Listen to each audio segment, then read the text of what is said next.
All right. Well, welcome everybody. Thank you so much for your time today. Apologies for not being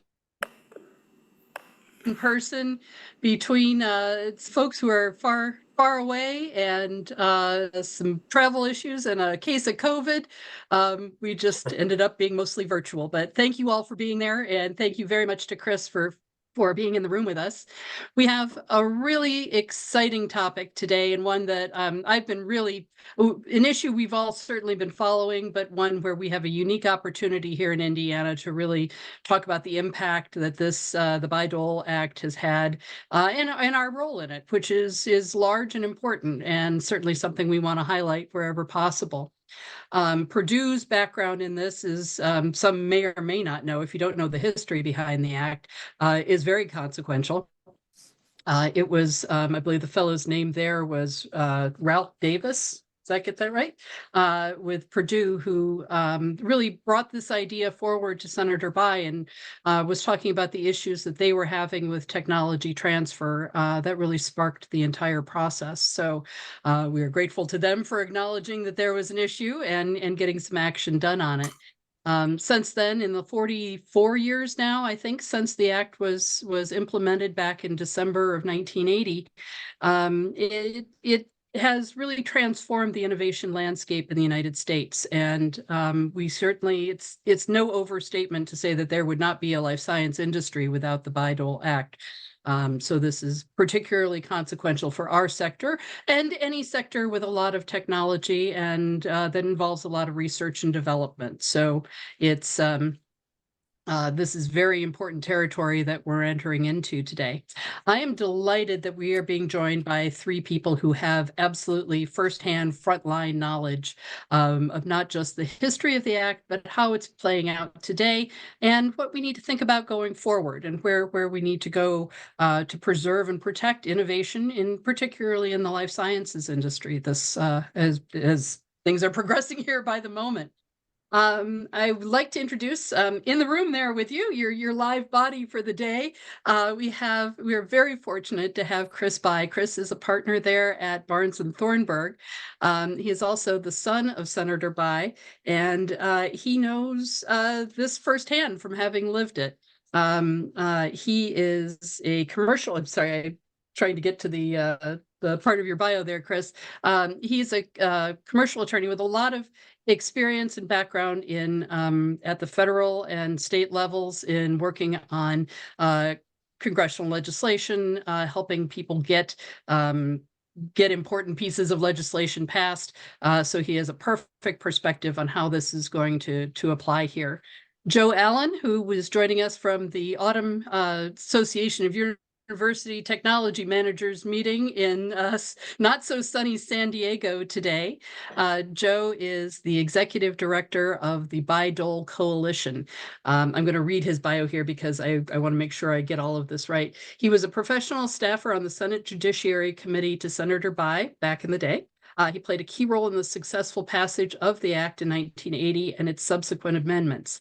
He later served as the founding director of the Office of Technology Commercialization at the Department of Commerce, where he's helped oversee the implementation of Bayh-Dole across federal agencies. So broad and very deep understanding and of both how it acts, how it's supposed to work, and making sure that it has worked that way for a good 44 years now. He has held several other very high profile, high impact positions in technology transfer and technology commercialization. And I would encourage you to visit the website for the Bayh-Dole Coalition if you would like to learn more about him and the activities of the coalition. And we'll be talking quite a bit about that today. Last but not least is our local face, one who is someone who has joined us several times before, but we're delighted to have Brooke Beyer with us. Brooke is the Senior Vice President of Purdue Innovates, and in that role, she really oversees the umbrella efforts, including and make sure I'm reading this too, including the incubator and the Office of Technology Commercialization. So she really whole big picture of how technology commercialization and transfer works at university level. It is on her responsibility and her day-to-day job. So we are excited to get started with this. since I'd like to maybe have you kick things off, if you would. Tell us a little bit about your recollection or how I perceived all of this, and how this has impacted these days. Kristen, you cut out for a moment there, but I think you're calling on me, correct? Oh, that's correct. Yeah. Thank you so much. Everyone can hear me okay, I presume? Thank you. On behalf of my dad and our family, I want to thank you all for coming and taking the time to be here today. I want to thank Kristen of the IHIF and my law partner, Deborah Pollock-Milgate, who couldn't be here today. But for the invitation to speak today, I'm so thoughtful for you all to include me in this program. I'm also excited and humbled to share the stage with two true experts in the field, the godfather of Bayh-Dole, Joe Allen, and Brooke Beyer, one of the absolute leaders in the present and future of technology commercialization and innovation. My assignment today is to provide a brief background on the history of the Bayh-Dole Act, what it was for, and how it came to be. Now, to be honest, I'm probably a poor authority on the subject since the law was passed in 1980 and I was born 18 months later. But this legislation was one of my dad's proudest accomplishments. It truly was his last accomplishment in his years of public service, having been enacted and passed right after he was defeated in his final election in 1980. But he's so proud of how many people it helped and proud of the process by which it was achieved, hand in hand with his friend Bob Dole, bringing together polar opposites of the Senate and House, and with a brilliant staff and team and industry, young industry investors here, people who really invested their time at the university level and small businesses, led by Joe Allen. Okay, so this legislation, let's back up.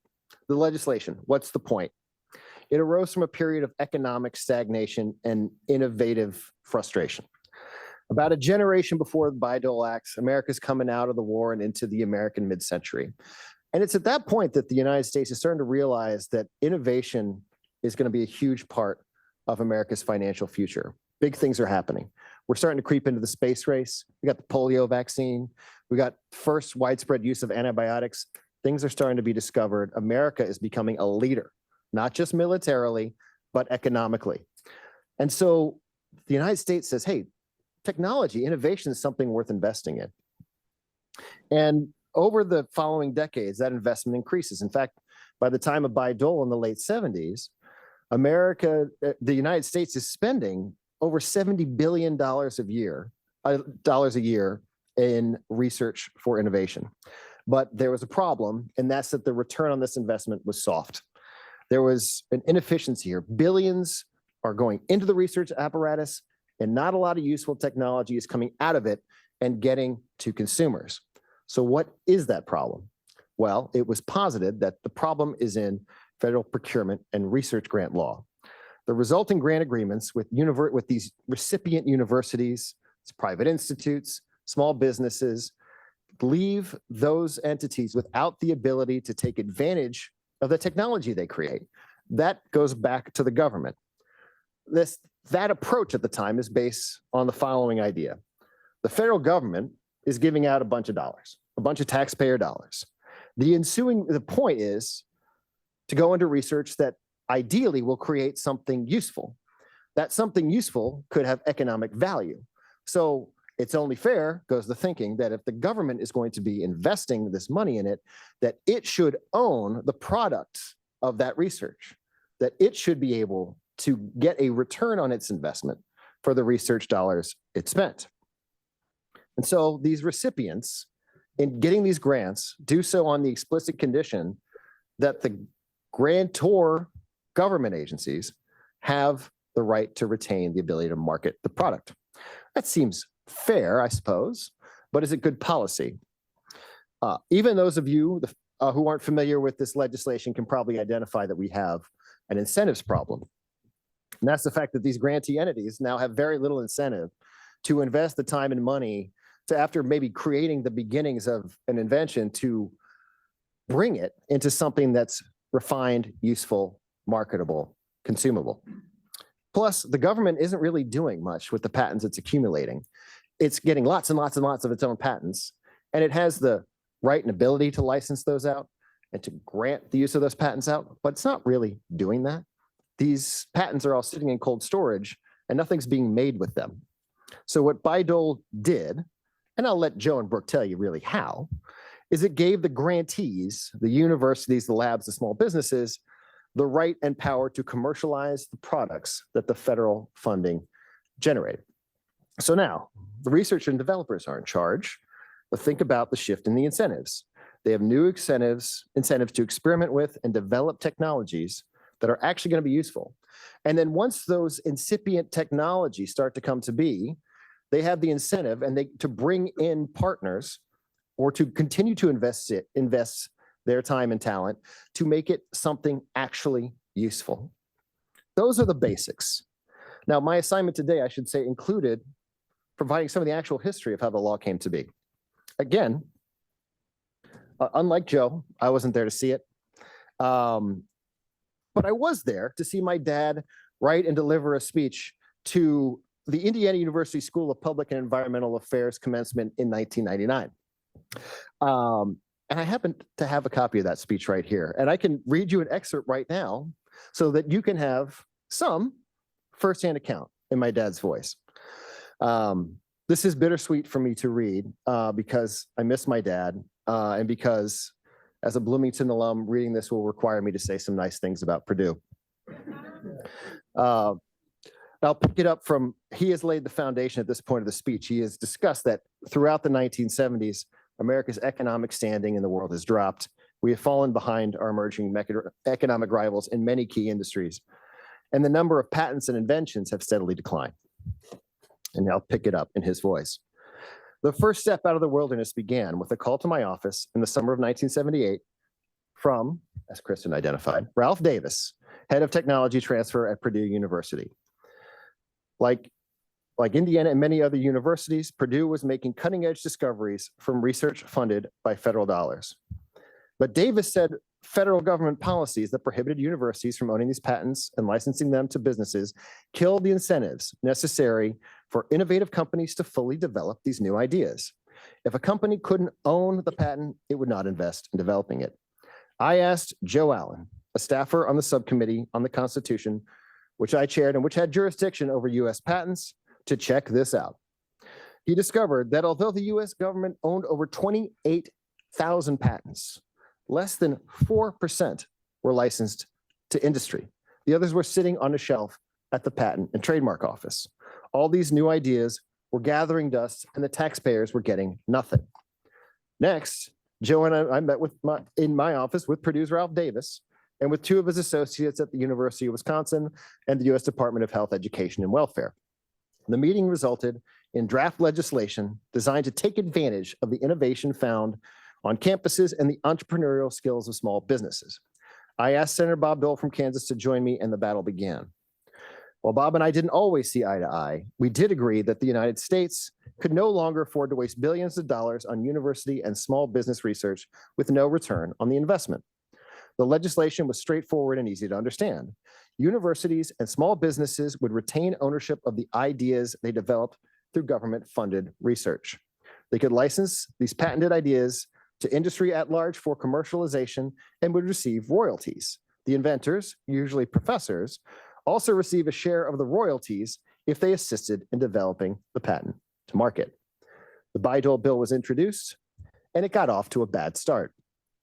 First, Senator Russell Long, chairman of the powerful Senate Finance Committee, told Joe Allen, "This is the worst bill I've ever seen." Senator Long believed that if taxpayers funded any of the research, the government should have total ownership of the ideas produced. Now, Senator Long was one of the most influential members in the Senate. Among 100 equals, Russell Long was more equal than others. He was a good friend, and I'd hoped to get his support. But with his opposition set, we knew we were in for a long, tough legislative fight. Fortunately, we had allies on the campuses across the country and strong support among the small business community nationwide. We organized task forces composed of individuals from universities and those small businesses and directed them to go to their senators and congressmen. They did just that. So don't Don't let anyone tell you that determined individuals can't make a difference. To illustrate the power of this combinations of citizens, I remember one afternoon when I was at my desk on the Senate floor, and an excitable Joe Allen came bounding up to report some good news. Senator, we just got 2 more sponsors. Kennedy and Thurmond just signed on. Well, getting Ted Kennedy and Strom Thurmond to agree on anything was an achievement. I kidded Joe, Joe, are you sure this bill makes sense? Despite Chairman Long's opposition, the bill passed the Senate, and those dedicated individuals had made a difference. And I'll take an aside, because it's at this part of the story where my dad and 11 other Democrats lost re-election in what we now call the Reagan landslide of 1980. The Senate was turned over, and so was the presidency. And now the problem is that a reconciled bill hadn't gotten out of Congress. It had passed both houses, but not in the same form. It had to go back to the Senate again, but the Senate's out of session. The election is over, but a lame duck was called. And I'll pick the speech back up there. On the last day of the lame duck session, I got a phone call from my friend, Russell Long. After commiserating with me at length over the outcome of the election, he paused and said, "Oh, by the way, Birch, take the vote on that damn patent bill. You've earned it. We'll miss you in the Senate." Click. Now, again, while I was not there for the enactment of Bayh-Dole, the law is very personal to me because of my dad's role in it, but for at least one other reason, and that's because it's made a huge difference in my life. My daughter, my dad's granddaughter, absolutely depends on a certain specialized medicine called etanercept to survive. Without it, her life is at risk, and with it, she can absolutely thrive. Etanercept was not developed under the mid-century pre-Bayh-Dole regime, and it was not developed in the labs of a major pharmaceutical corporation. It was invented in 1989 by researchers at the University of Texas Southwestern using federal research grant dollars, and it was created as a raw and unrefined product that was perfected and brought to market because of the incentive structure that Bayh-Dole created. So I'll conclude with this thought. The Bayh-Dole Act and American innovation are often described in big numbers, hundreds of thousands of resulting technologies and patents. And sometimes critics point to the dollars that pharmaceutical and other companies can make from combinations of patents and new technology. But please remember this. Without this legislation and without the incentive structure it creates, these technologies, these medicines are never created. That's not a theory, that's a historically proven conclusion. And I'll tell you, you don't have to think about this law and American innovation in terms of these big numbers. Think about and remember the individual lives that are saved and improved because of these resulting discoveries. I think that's what my dad would want to leave you all with. Thank you. Wow, Chris, that was phenomenal. Thank you so much. And that I think that really just brings home exactly why it was such a landmark piece of legislation and why this was so important for us. Oh, that's great. Now we get to see you. Hi, everybody. Thank you for joining us. I'd like to turn it over now to Joe. The act did envision certain circumstances where there might be a need if somebody wasn't commercializing a technology they had acquired, where it would be appropriate for the government to march in and take back some of those patent rights. But in 44 years of history now, it's never happened. Unfortunately, in late last year, it was proposed that the price of a product might be a good justification for the government to step in and exercise that march-in right. And we're now at a situation where that's they're asking how to do it, not whether they should do it or not. So you've probably seen a lot about that in just the last couple of weeks and months, and comments were submitted to NIST beginning of this month. And I know that our organization, I know Purdue submitted, and I know there was a tremendous response about the impact this is going to have on innovation. Joe, I'd like you to kind of pick up the story, really help us understand how this is being brought forward, give us your piece of the history, since you were there and so hands-on and instrumental in the whole thing. And then tell us a little bit about where we're going forward from here with it too. Well, listen, thank you very much. I just have to say what an honor it is to be on the same program with Chris. Chris reminds me so much of his dad. I mean, watching him talk, watching his hand gestures, and just watching the way he approaches things, it really was. It brought back what it was really like working for Senator Bayh, which is the privilege of my life. Birch Bayh was uh, actually the best boss I ever had, and he was just such a humble person and such an approachable person. And one of the reasons we have the law was Bayh-Dole was passed in the same legislative era that we have right now. It was passed in an election year, and it was a very bitter election. I mean, a lot of people think, well, politics, are really nastier today than they have been, and in some ways they are. But it's always been hardball. And Birch Bayh and Bob Dole were partisans of their sides, but they're also respected across the aisle. And that's the only reason we got Bayh-Dole passed in an election year. And as Chris said very well, even after the election was over. So it really was not my staff work. It was really the credibility of Birch Bayh and Bob Dole that came together that made people see this is a critical issue. And the thing about Bayh-Dole that's so striking is it's like the little engine that could. It really did change the way the economy works, and that's really not an exaggeration. But from what Chris said, after World War II, if the government funded any research and an invention was made, even a small percentage, the government would take the invention away to Washington. And you didn't have companies working with universities because you were always afraid that if something came out that was invented, it would be taken away from you, which it would. So we'd actually segregated our best and brightest minds in the public and private sector. And that was done after World War II when there were really no economies in the world functioning. Europe was devastated, Asia was devastated. But Japan and Germany got back on their feet in the 70s, and they were starting to eat our lunch. And so that's really what was the genesis of Bayh-Dole, very much like what we're looking at China today. And the strength of the U.S. economy is a number of things, but one of the key things is we've combined our public and private sectors. And if you look at the response to COVID, it's one of the best examples of what Bayh-Dole did.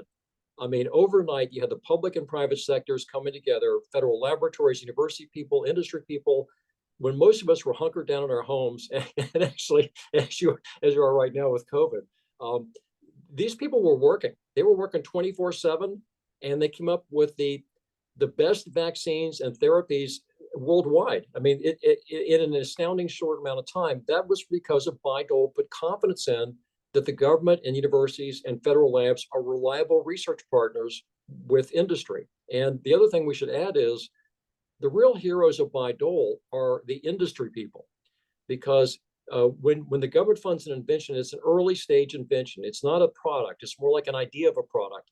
And particularly in drug development healthcare, and you all know this more than anybody, the risks that companies have to assume to go through the FDA and bring something in the market, and all the competing things you have out there, and shorter patent life, 99% of these don't make it through the pipeline.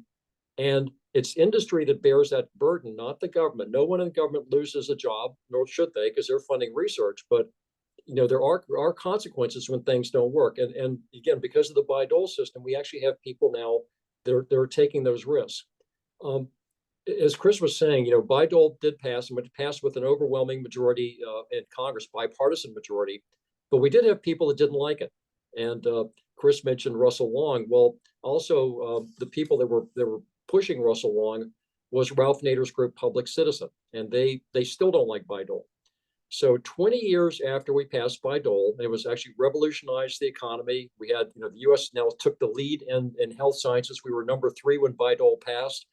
We're leading in biotech, driven by small companies. Even in life sciences, 50% of our drugs originate in small companies, and that's because of Bayh-Dole.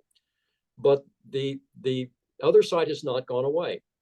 And so 20 years after we passed Bayh-Dole, we were minding our own business one day. I hadn't worked with Senator Bayh for quite a while. And somebody gave me this law review article, and it claimed that they'd found a secret meaning in Bayh-Dole, that Bayh-Dole allowed the government to control prices of products that were done with federal funded research. And I laughed at that, because at first I looked at it and I realized what they'd done is they didn't quote Bayh-Dole hearings. They quoted the opponents of Bayh-Dole, but they built up this fictitious history that looked like, in fact, we had intended to control drug prices. So what do I care about a law review article? Who's going to read it? But then they got an op-ed in the Washington Post called Paying Twice for the Same Drugs, which again claimed that if somebody commercialized a product, particularly a drug, but any product under Bayh-Dole, that if somebody didn't like the price of it, they could ask the government to march in. So to back up just one step and not get too much in the weeds, remember, Bayh-Dole was an experiment. We knew, as Chris said very well, that what was happening before was we had 28,000 inventions on the shelf, not going anywhere. We also had the Comptroller General tell us not a single drug had been commercialized from National Institutes of Health research when the government took the invention away. Now think about that for a minute. It wasn't because they were funding bad research, but not a single drug was being developed because companies were not going anywhere near working with the government because they were afraid, again, they would lose their patent rights. So Bayh-Dole has made a huge impact. But when we passed Bayh-Dole, the focus of Bayh-Dole was then and still is to make sure that whenever possible, people are actually trying to commercialize a government-funded invention. And one of the fears was, again, because universities didn't really have experience managing technologies, one of the fears in Congress was, well, what if a dominant company wants to actually license an invention to suppress it because maybe it competes with an existing product? And the other thing was, again, universities didn't have any experience in licensing. So we wanted to make sure they weren't putting crazy terms in the deal. Like you have to hire the chancellor's daughter as a CEO, or you have to build us a new football stadium, or you have to wear our logo on the back of the basketball uniforms. So we have a thing called margin rights. And what margin rights say are under 4 circumstances, if it looks like a technology is not being developed, or if it looks like the technology has been licensed, but the licensee can't meet a national emergency, or if it looked, under Bayh-Dole, we said that universities have to give a preference in licensing to small companies and people that will make it in the United States. Bayh-Dole was one of the first laws that actually emphasized domestic manufacturing. We wanted to make sure that the economic benefits stayed in the United States whenever possible.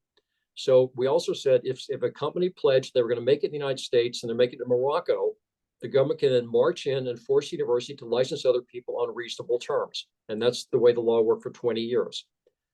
These law professors claimed that reasonable terms meant reasonable pricing. And so as soon as we saw the op-ed in the Washington Post, I called up Senator Bayh. And again, I was not working with him. He was out of the Senate, as was Senator Dole. I explained what was going on.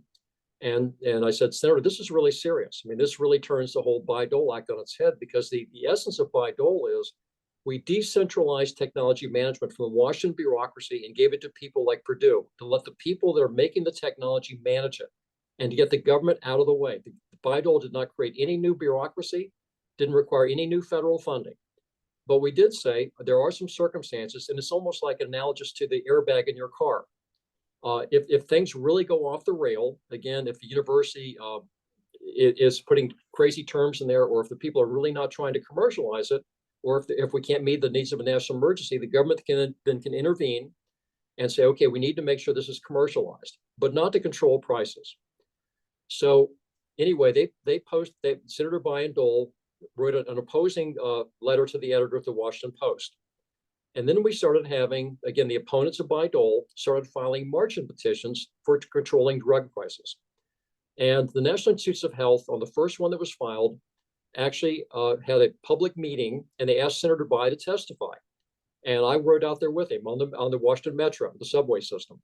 And Senator Bayh very clearly explained that Bayh-Dole was not for price control. The government does not have that authority. It's to make sure things are commercialized. And he also showed, and the opponents didn't know what to do with this, but this is classic Birch Bayh. He also went through the writing that these professors had and showed how they deliberately distorted the legislative history. What they had done is, one of the few times they actually quoted our Bayh-Dole hearing, they took the Senate Judiciary Committee report, which I wrote for Senator Bayh, took 2 sentences out of context, put them together, and made them look like we were actually talking about price control. So NIH appropriately denied the marching petition. They said price control is not a factor for marching in. But what's happened is the other side has continued to file marching petitions. And they filed, probably in 44 years, about 9 or 10. Half of them have been on a drug called Xtandi, Xtandi, which is a prostate cancer drug from the University of California. And that's been denied every time they filed it. Most of these were turned down in the Obama-Biden administration. And the Biden administration last March also turned down the extendee March-in petition. But Senator Warren and Bernie Sanders, who are, again, are not fans of Bayh-Dole, were very upset about that. And so as a fig leaf, the Biden administration said, well, we're going to have a working group come together in the bureaucracy and look at guidelines for the agencies to use on March-in petitions. Because again, remember, March-in rights is not just for National Institutes of Health. It applies, Bayh-Dole applies to, across the board. Department of Energy, NASA, Interior, anybody doing research is under Bayh-Dole. So the guidelines came out on December 7th last year, which is Pearl Harbor Day. But this time we weren't bombed by a foreign entity, we bombed ourselves. And for some unknown reason, which I cannot explain, the Biden administration, even though they rejected the last March-in petition as early as March of last year, in December said, well, maybe price could be a factor of marching in. Well, that's thrown the whole system into a tizzy. And they asked for public comments, but they gave us a very short amount of time to do that. And I run a thing called the Bayh-Dole Coalition, where we really tried to preserve the original meaning of Bayh-Dole and explain to people how it works. But that has created a huge firestorm because no one can tell you what a reasonable price is. It's not in the law. We didn't intend it that way. And even in the guidelines that came out, no one can tell you what a reasonable price is. So no company, or who's going to fund a startup company, or who's going to license a government invention, if it looks like after you commercialize something, if somebody doesn't like the price of it, the government can actually march in and license your competitor. Now, the good part of that is it's got a huge bipartisan reaction. Republicans and Democrats on Capitol Hill, a lot of people across the board in the economy are actually realizing how important Bayh-Dole is to this nation, particularly at a time when China is trying to copy us. So we're working as hard as we can to explain to the Biden administration, this has to be pulled back. This is the disaster. This kneecaps the American economy. And what it threatens is to return us to the bad old days before Bayh-Dole, when industry did not want to work with the government because now they're not a reliable research partner. The other thing is, which really galls me, is this is a blatant attempt by the bureaucracy, by the political people. This is a political ploy from some of the people in the White House that work with Bernie Sanders and Elizabeth Warren to undo Bayh-Dole without amending the law, which they don't have the legal authority to do. So we're fighting that fight right now. It's still ongoing. We need to mobilize people on both sides of the aisle again to realize what the stakes are. And I think people are rallying to that. But just to show you how important Bayh-Dole is to the economy, Chris had talked about the impact, but let me just read you something which the Economist Technology Quarterly wrote about Bayh-Dole. And the Economist is not a US publication, it's out of the UK. They said Bayh-Dole is, quote, possibly the most inspired piece of legislation to be passed in the last half century. More than anything, it helped reverse America's precipitous slide into industrial irrelevance. Now, when you have somebody that's actually understanding it from that standpoint, and the other thing I'd like to add is Bayh-Dole is still driven by small companies. More than 70% of university licenses go to small companies. 50% of our new drugs come from small companies. So, the attack on Bayh-Dole is really not going to hurt big pharma as much as it's going to hurt the small companies. So this is a very serious issue. Luckily, we do have a good constituents now of people that understand the importance of Bayh-Dole. And I think, hopefully we're going to get some saner people in the administration. The other thing is Senator Joe Biden was on Judiciary Committee, and Senator Joe Biden was one of the supporters of Bayh-Dole. And Senator Joe Biden voted against a Bernie Sanders attempt to put reasonable pricing in the law. So I'm hoping to get Senator Joe Biden to call President Joe Biden and remind him of the history of this thing and how important Bayh-Dole is. But, the issues are still going on. The opponents have never gone away. But I think the thing that is going to win the day for our side is this is no longer a theory. 44 years ago, it was a theory. We knew what was going on then was not working. And we thought, in restoring patent incentives to the system, getting the government out of the way, decentralizing technology management out of Washington was the way to go. And I think that's proven itself. What I'll close with is I'm actually in San Diego right now, which is cloudy. So don't come out here now if you want to go get any sun. It's cloudier than Pittsburgh where I left it. But I'm in a meeting of university technology people. we have filled up the Marriott, which is on the Marina, which is a huge hotel, one of the biggest hotels in San Diego, is full. We have people from 38 countries here. Bayh-Dole is a best practice around the world. The Chinese have adopted Bayh-Dole to try to compete with us. So all this came from a meeting from Ralph Davis one day, who called up Senator Bayh's office. We really didn't know what he wanted to talk about. He had a patent issue. We didn't know what that was. But it really does show you how our political system works, because Ralph had brought an issue in, which is a fundamental issue to the US economy. We had delinked our public and private sectors, and that has now become one of our competitive strengths. So in closing, it really does show what can happen when you work with your congressional delegation, when you bring to their attention an issue like this. And again, Bayh-Dole passed in a fiercely partisan election year, but because of the leadership of Chris's dad, Senator Birch Bayh, and Bob Dole, God love him, the bill passed. And then I'll close in saying this. A couple of years ago, we had the 40th anniversary of Bayh-Dole, and we did just put together the Bayh-Dole Coalition. And unfortunately, Senator Bayh had left us by then. But Bob Dole was 97 years old.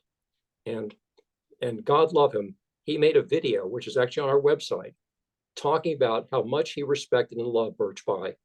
And in today's environment, having a Republican like Bob Dole praising his counterpart, Birch Bayh, really says a lot about the character of both people. So I'll close with that. I'm looking forward to having some questions now, but Indiana is very dear to my heart, and we certainly appreciate what all you do out there. But Ralph Davis of Purdue literally changed the world. So thank you very much, and I'm happy to be with you this morning. Great. Thank you so much, Joe. We do like to say that Indiana put the Bayh in Bayh-Dole, and it was certainly an effort on behalf of a lot of people and a lot of institutions, and we are very, very proud of the impact that we've had in this space. This is a great transition maybe over, Brooke. If you'd like to maybe pick up the storyline from your end. Maybe you could just start by going over your role and talking a little bit about Purdue Innovates and what that looks like from the structural standpoint, and then maybe get a little bit into Purdue's side of the history of the act behind this too. Sure. Thanks, Kristen. And Chris, great job. And Joe, I really need to thank you for your tireless effort and unwavering commitment to ensuring the spirit of Bayh-Dole continues to drive that progress and innovation in our society. It's truly amazing to see over the years. You're still, leading the charge at this, and hopefully people like Chris and myself can continue to lead it alongside you. So Purdue Innovates, this was launched about a year ago, January of last year, where it was an effort to put all the commercialization and entrepreneurship activities at Purdue under one umbrella brand, which was Purdue Innovates. We were really trying to figure out what's the next gear in IP and licensing, as well as startup and scaling and investment at Purdue. We created what was the former Tech Transfer Office of Technology Commercialization, the incubator, which is all about de-risking early stage technologies and startups, and our ventures group, which manages investments into some of those companies. And one of the interesting things, Joe mentioned all the technologies that sit on the shelf. When you look at the number of invention disclosures that come into Purdue, that's about 400 a year. One of the things we realized over the last decade was, what can we do to help get those technologies off the shelf? And we were getting many calls from companies saying, can you send samples of X, Y, or Z? Right. One of the examples I always give is the world's whitest white paint is from Purdue. And we were getting calls from companies asking for samples so they could paint the roof. And the professor and students couldn't produce the gallons and gallons and gallons that were needed to do this. And so we created the incubator, which is our in-house group that can help do some of that R&D product development that's aimed towards manufacturability. So that's kind of what Purdue Innovates is up to. We've expanded to include Purdue Connected definitions. So we work with alums as well as students and faculty and staff, and really trying to use that Purdue network to help move the commercialization of all this great research that happens at Purdue, a lot of which is government funded.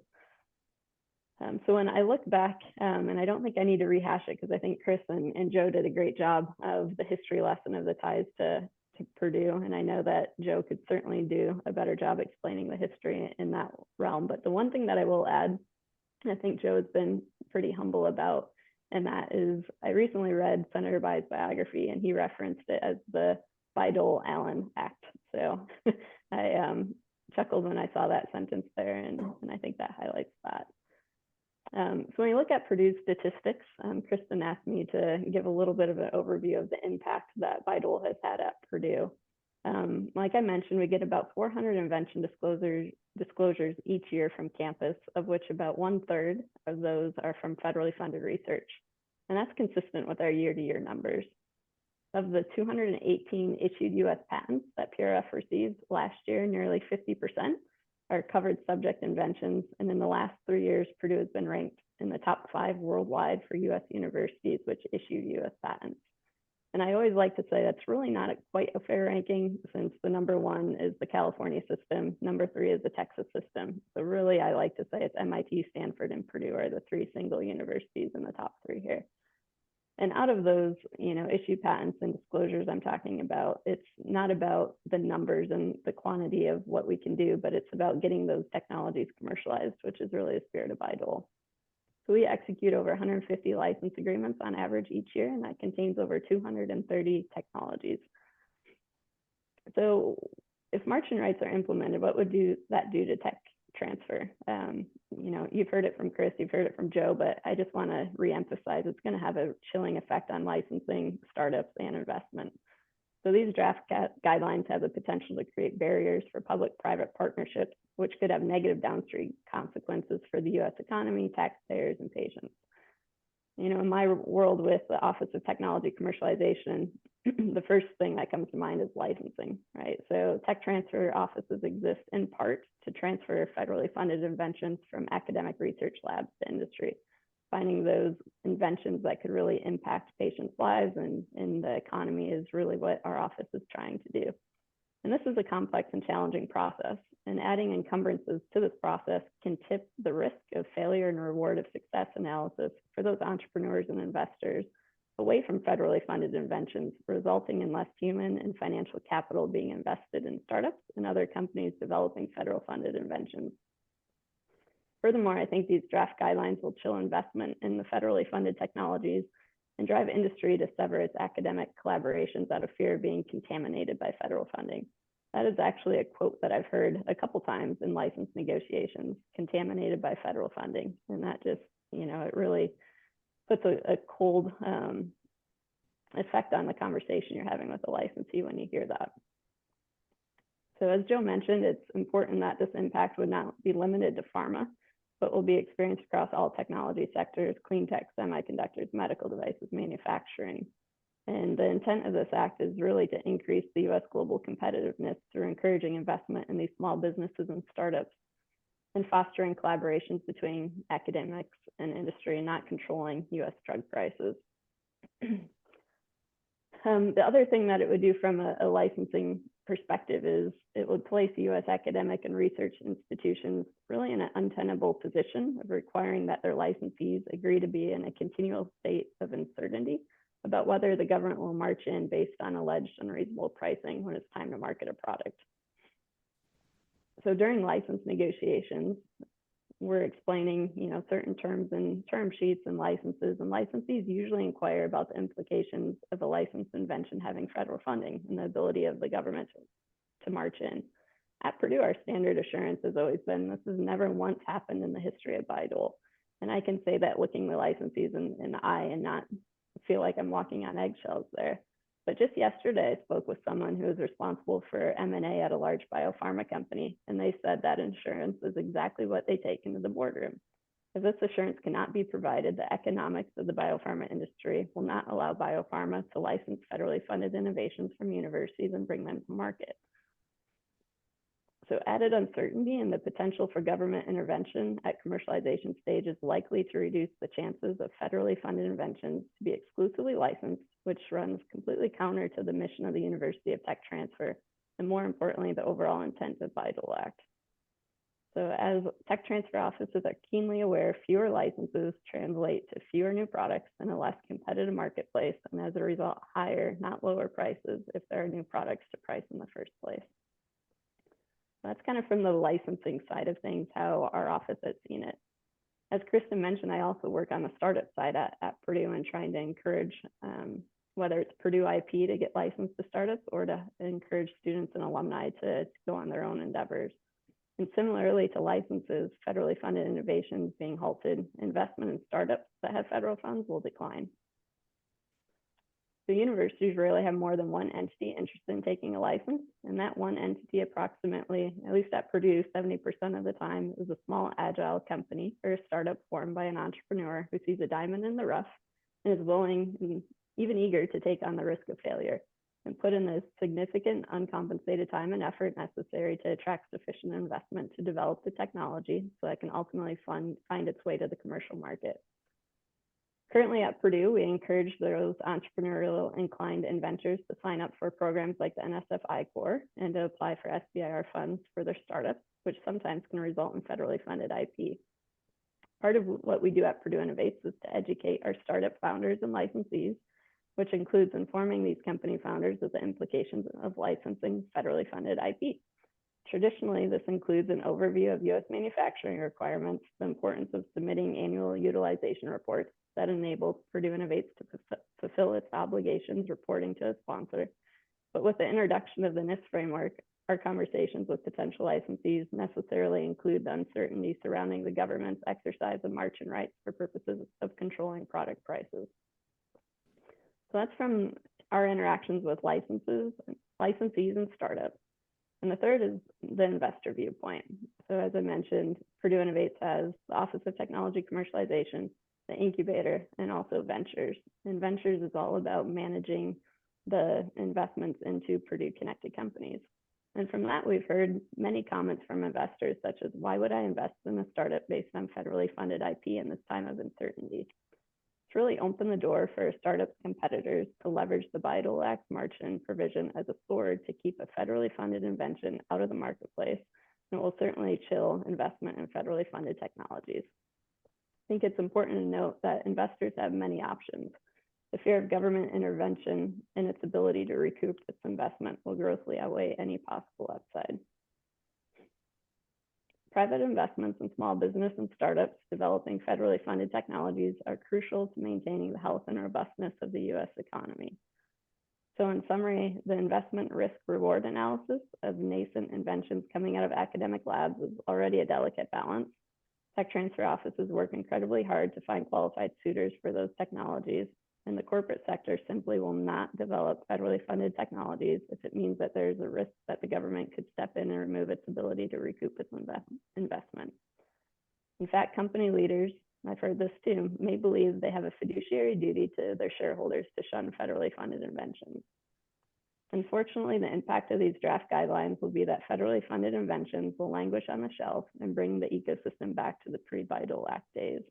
There's no doubt, as history has taught us, there will be fewer drugs available to patients, less competition in the marketplace to serve as checks and balances on the drug prices, and no longer any new federally supported drugs available for the government to march in on.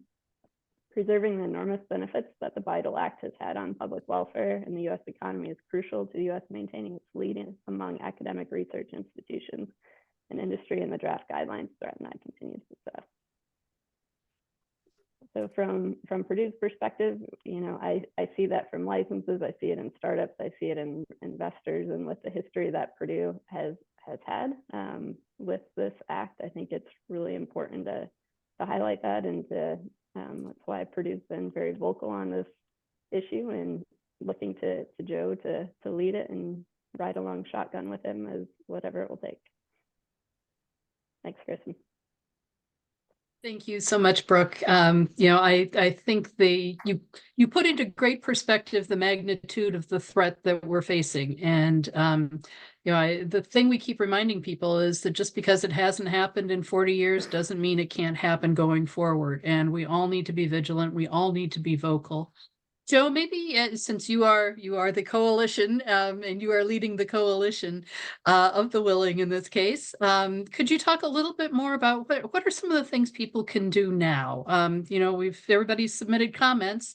Maybe you could characterize a couple of those, what you kind of saw in the responses that maybe you were exposed to in that process. But proactively, what can we do? What's the next step for everybody at this point?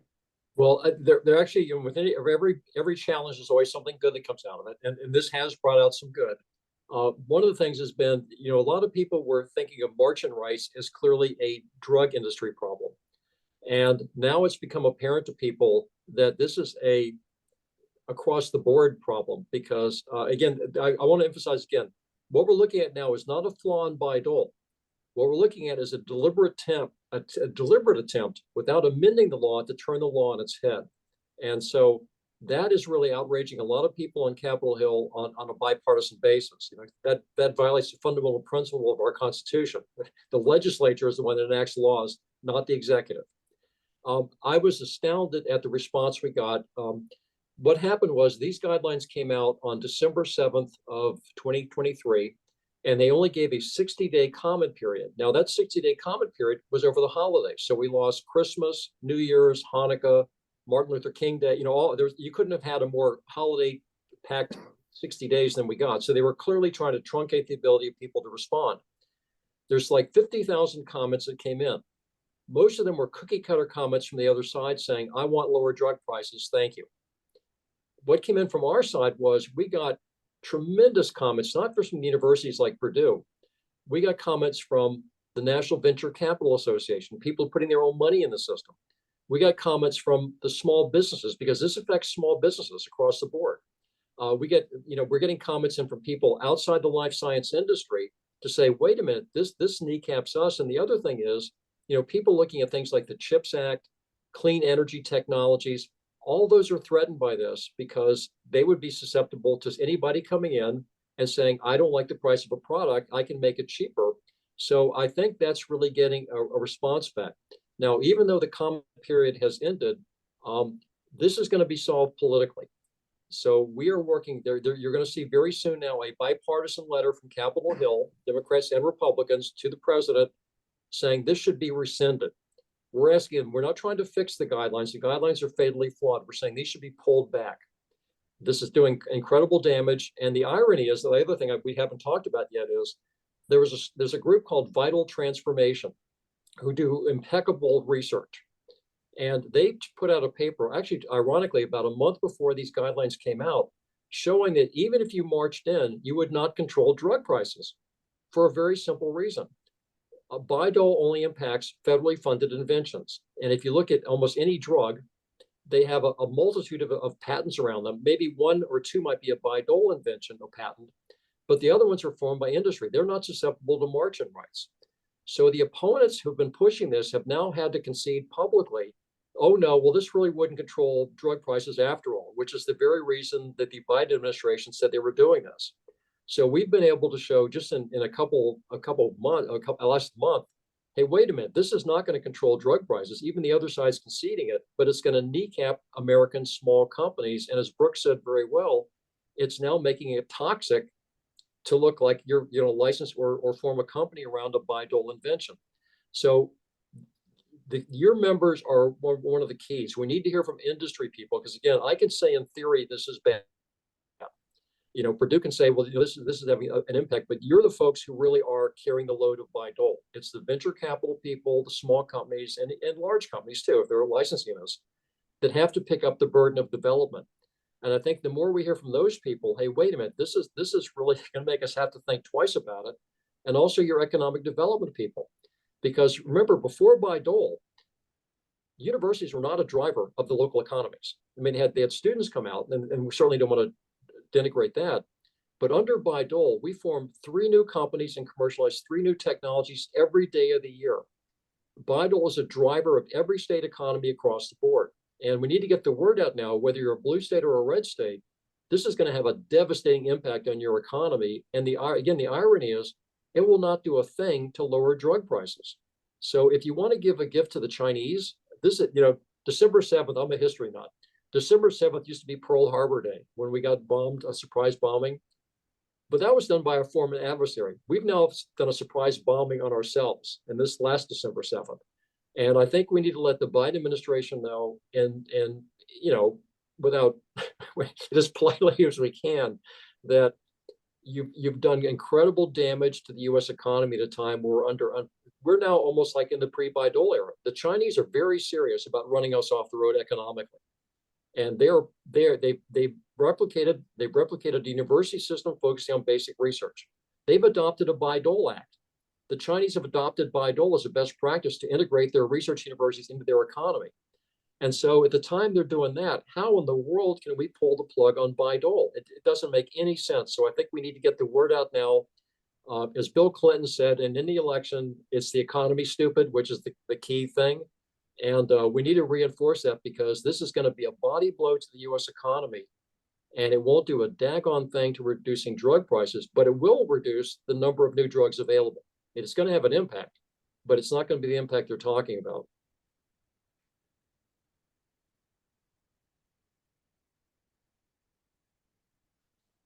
Darn mute. I do want to open it up and see if there are any questions from the audience, but I'm not exactly sure how to do that from where I am. I don't know, Chris or Blakely, if there's anybody there in the room who could help us here and maybe moderate the questions a little bit. Yeah, absolutely. We've also got fantastic. the handheld microphone. Thank That you. works. If there are Anyone any like to ask a questions, let them know. Oh, yeah. Hi, good. Thank you all so much. My name is Susan Brock Williams. I currently work for Eli Lilly and Company now in government affairs, but I used to work at Purdue for 19 years in government affairs. I feel like my worlds are coming together on this one.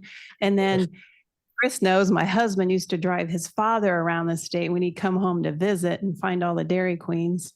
So a lot coming together on this issue.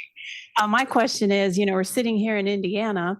I wonder if there's anything Indiana and Kansas can do to protect sort of that legislative history, Joe, that you talked about. How do we get all that information that you so well described about the legislative history and really elevating that up in this whole debate? I'm really glad you asked that, because that's one of the problems is I actually had brown hair when I started this thing. And, the problem is the other side has actually developed a false history. But for people that don't know the difference, it's hard, they don't, the whole minutia of Bayh-Dole and what it does. And remember, Bayh-Dole doesn't have any cheerleaders, particularly because we didn't create a bureaucracy. There's nobody in Washington, that their job, their whole job is implementing Bayh-Dole. So I run the Bayh-Dole Coalition. And what we did was to solve that was we've created a digital library on our website. Our website is Bayh-Dole, Bayhdole, coalition, all one word, .org. Anybody can go on the website, look at our digital library. We've put up there, going back to 1944, how this whole thing evolved and how, the precedents before Bayh-Dole, how Bayh-Dole was put together. And we even put up there the other side's arguments. We've put their documents up there. We want this to be fair. Everything's up there, but you can see how it was clear that marching rights were always intended. Marching rights preceded Bayh-Dole. Actually, even when the government took invention rights away, occasionally they waived them.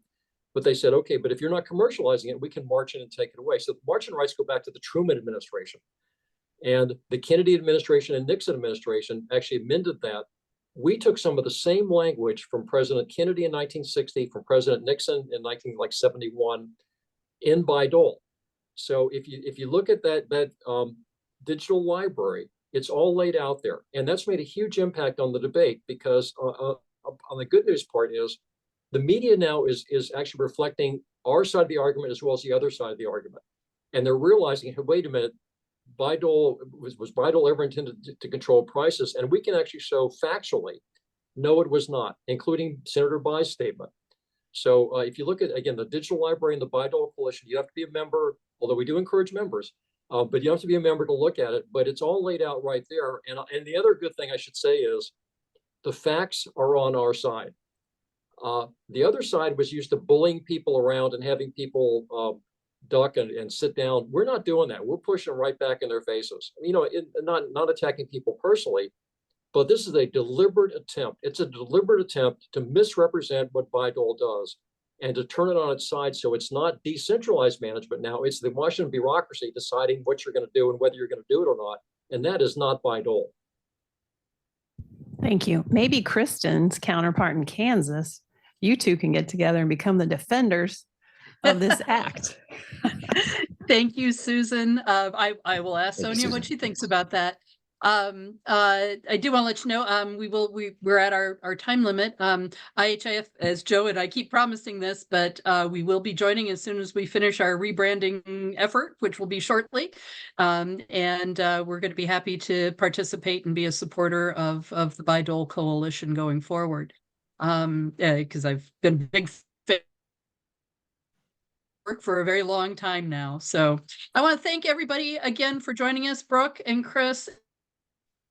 Apologies again for not being able to be there in person, but I promise month, at least, yeah, hopefully. Promises I can't guarantee, I guess, but have a great afternoon, everybody. Thank you again there. Get your vaccine. Stay up to date. So thanks. Have a great day. Bye-bye. Thank you.